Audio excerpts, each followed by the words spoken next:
In this video, we're going to talk about how do you know you're living in a fantasy? How do you know you're stuck in your head for a specific person, twin flame? How do you know you are going through a trauma bond or this is real love? Now, I have been, growing and going through this for some years now.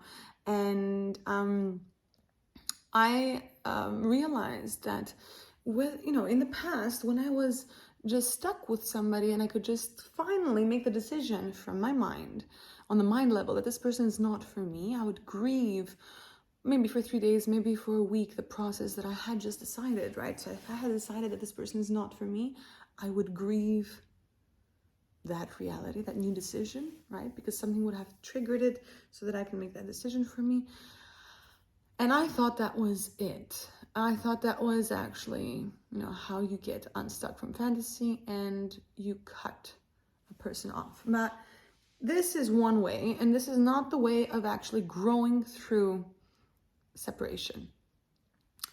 Growing through separation means that I will be able to actually grieve every day my attachments or attachment to a specific person, twin flame, or people, situations.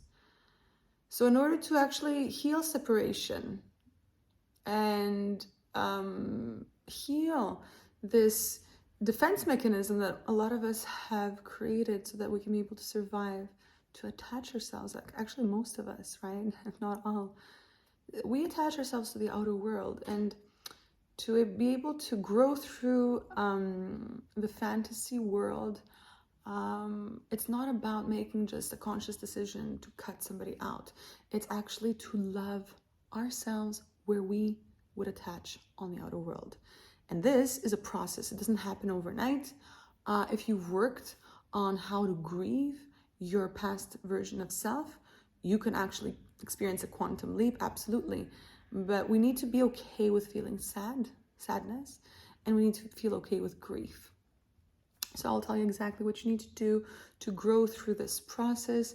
If you're experiencing an attachment with a specific person, a twin flame, or whatever you want to call this person, or people, because maybe we have attachments to situations and people, friends. We want them to be, we want them to behave in a specific way. And maybe they disappoint us. Those are attachments, right? When we want the outer world to be, to be a different way than what it is. So that means we're attached.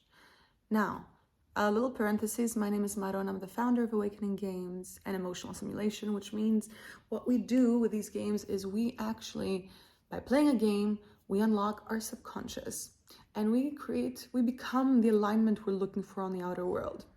This means we heal trauma by just playing a game. I know it sounds too good to be true. It's not.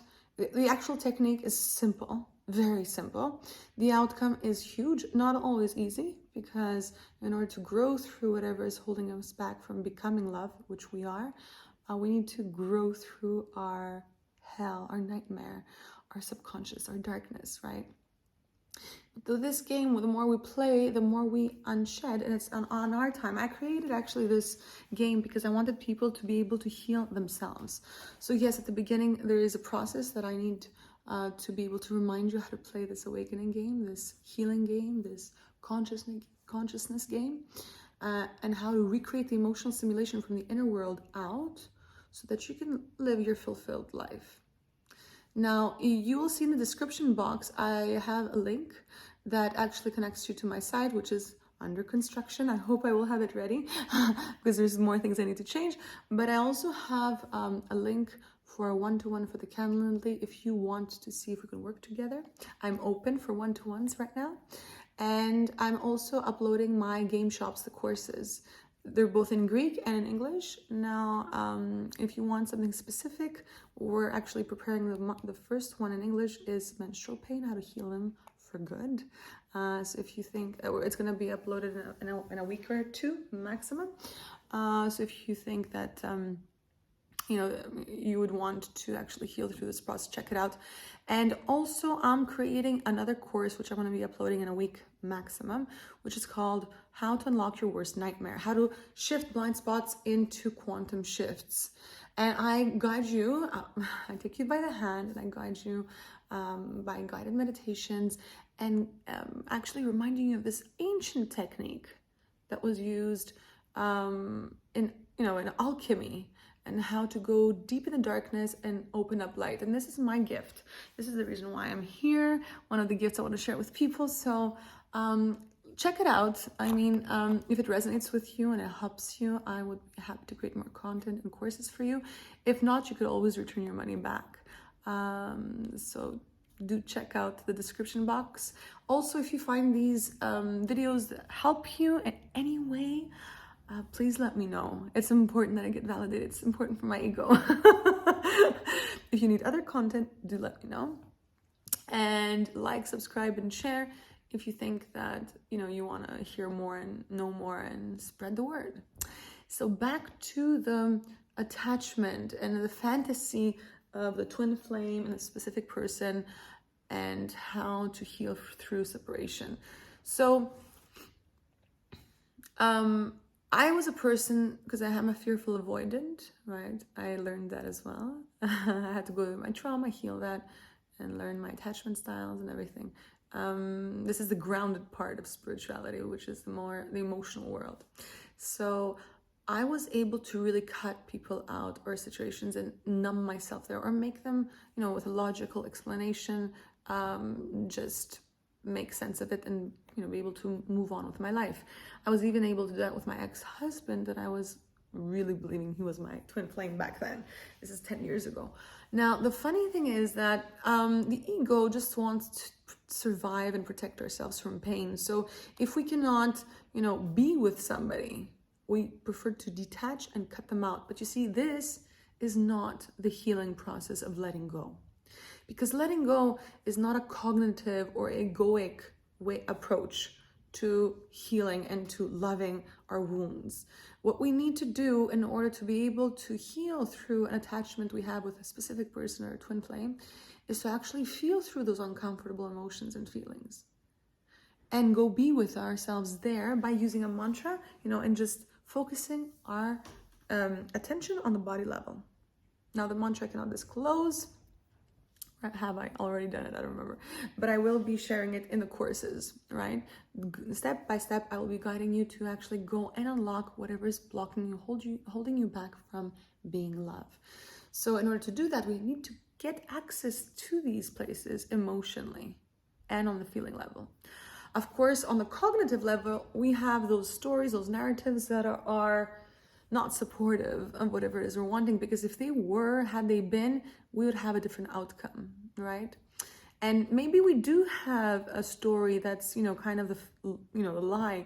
And what we do in order to let go of the attachment, we need to be okay to come close to this person. And how would that feel? If we're an avoidant, we would need to actually go there and visit the one polarity and heal through those emotional triggers. And then we would need to go on the other side. How would it be to let this person leave? Never see this person again. Or if we had the thought that this person doesn't want us, it's a hit, it's a blow to our ego. But going through that process without numbing or cutting that person out because that person doesn't want us is actually the way to heal the rejection wound.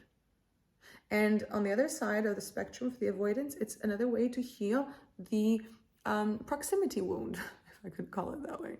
The being close, the intimacy wound, the allowing for close relationships. So we would need to visit one polarity and the other. So if we're an anxious attachment, we would need to visit, we would need to heal through allowing to lose somebody and how that feels. If we're an avoidant, we would need to allow the person to come in and then lose them.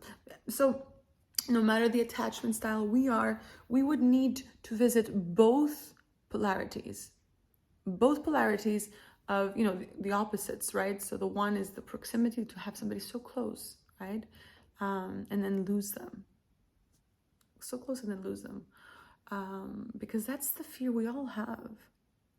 So the avoidance side, would say, I don't need them, and would logically just want to cut the relationship out. That's not the healing way. So what I would suggest is that if you are stuck on a specific person right here, right now, you call this person twin flame, it doesn't matter what you call them.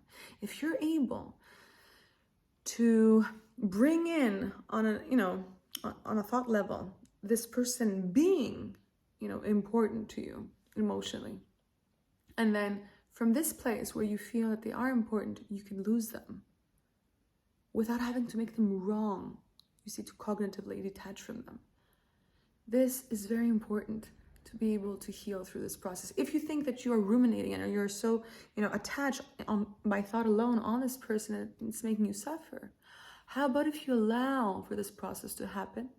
And while it's playing out, because if we're fighting it, we're actually fighting ourselves. You see, if we're not wanting to ruminate over somebody, we're going to fight ourselves doing it. What we want to do is we want to be able to love ourselves there. So whether we're ruminating and we're attached, or we are trying to push somebody away, okay? We need to visit those two polarities. Those are both defense mechanisms. And we need to go there and actually love that part of ourselves that's attaching, love that part of ourselves that's avoiding and dismissing and rejecting. Because those are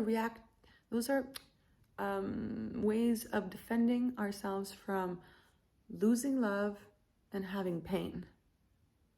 So the more we want to see ourselves on both polarities while being present on the feeling level in our bodies and just being present within that moment of either rumination or rejection.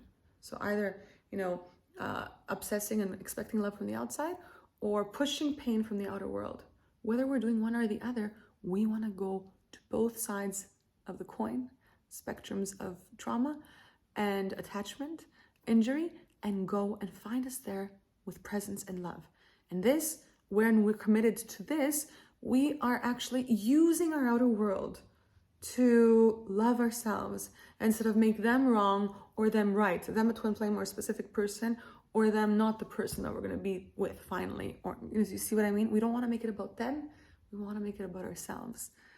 And so this was it for this video. See you on the next.